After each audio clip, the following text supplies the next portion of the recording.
Okay, let's read a couple different types of graphs. So if we have a speed graph here, our graph may look something like this. If we were trying to decide what happened on this graph, we would need to remember, I don't care. And what you would do is label each of the lines. So this is our first line here. That means to increase. This line here is to decrease. A horizontal line in a speed graph means they drove constant. And this line here means to decrease. Now, anytime our line crosses or touches the x-axis, that means that there's no movement. That means they stopped, right? Because if our speed is at 0, anytime we reach a speed of 0, that means we're not moving. So if we're talking about looking at acceleration, there are 3 ways to accelerate, remember? We can speed up, we can slow down, or we can change direction. So if we're looking at a speed graph, we really can't tell if they changed direction. But what we can tell is if they sped up or slowed down. So here, we definitely have acceleration. We have a speeding up. Here, we have a slowing down, a decrease in speed. However, here where our line is constant, here we have no acceleration because it's not speeding up, slowing down, or changing direction. And then on this line here, we would again have an acceleration because we have slowing down. Now let's look at the exact same type of graph, but let's make it a distance graph. Same lines,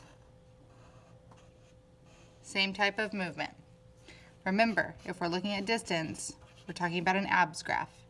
So we would label this line. This one going up means away, coming down means back, a horizontal line means stationary, and coming back down is back. So here we're talking about starting from a starting point. So maybe the starting point is McMath. So maybe the bell rang, it's time to go home, so you decided to walk away from McMath, and as you were walking away, you remember that you forgot your phone on your desk or something. So you start walking back, and your friend calls your phone, and you can hear it ringing, so you stop for a minute, and you stand still while you're looking through your backpack, and then you realize that you did have your phone, but you forgot something else, so you still went back to McMath. So here is a distance graph.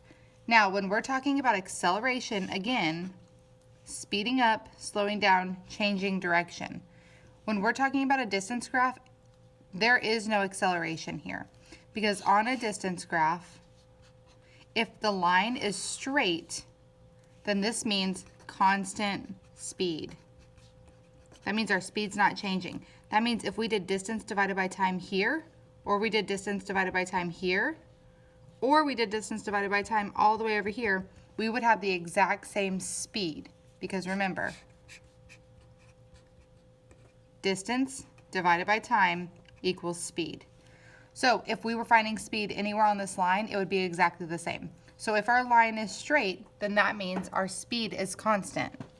However, if you were looking at a distance graph and your line were to curve, this would tell us that there is acceleration.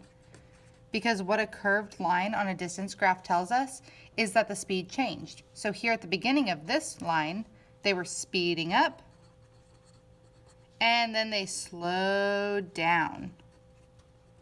If the line is going the other way, they were going slow at the beginning, and they sped up.